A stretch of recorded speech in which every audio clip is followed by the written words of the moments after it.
Hello and welcome to another Essential Golf training video. I'm Michael Jacobs with Erica Larkin, and we're going to talk about how to set up and prepare for a tee shot.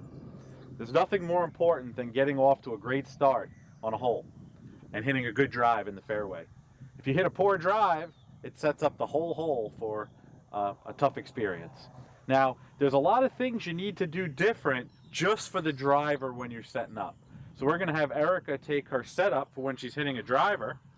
And there's a couple of things I want you to take note of. As she sets up to the ball, what you want to notice is that the center of her body, like her shirt buttons, the midline of her body, is lined up more with the back of the club head.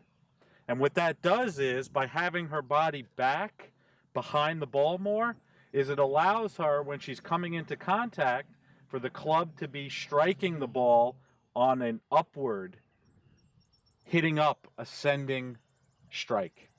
The mistake that most golfers make in their setup when they first start trying to play golf, or even if they've been playing golf for years, is they will position their upper body towards the ball, just like they would for an iron. And what that does then is, when she's swinging her driver, is it creates a downward blow on the ball, and then the ball starts to spin in all different directions.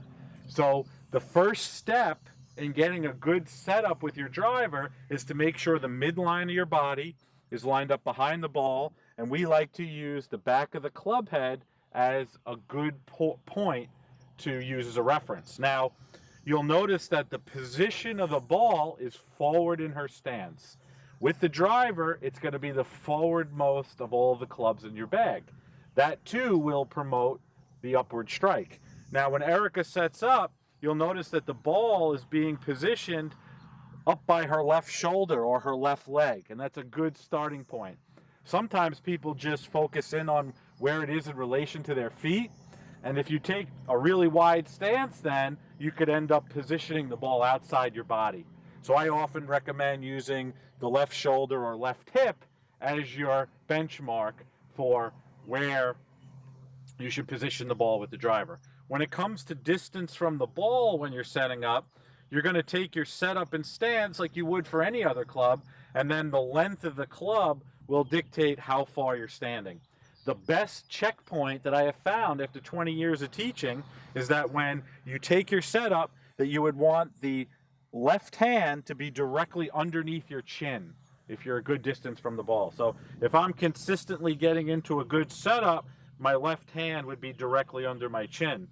If my hand is too close to me or too far away, then you'll start to change the shape at which you swing, and it'll be harder to hit the center of the fairway. So take good care and understand that although we want our swing to necessarily feel the same, that with the driver things are going to be different, and most of them take place in just how you're setting up. So learn to set up differently with the driver than the other clubs, and I think you'll start hitting much more fairways and enjoying the game more.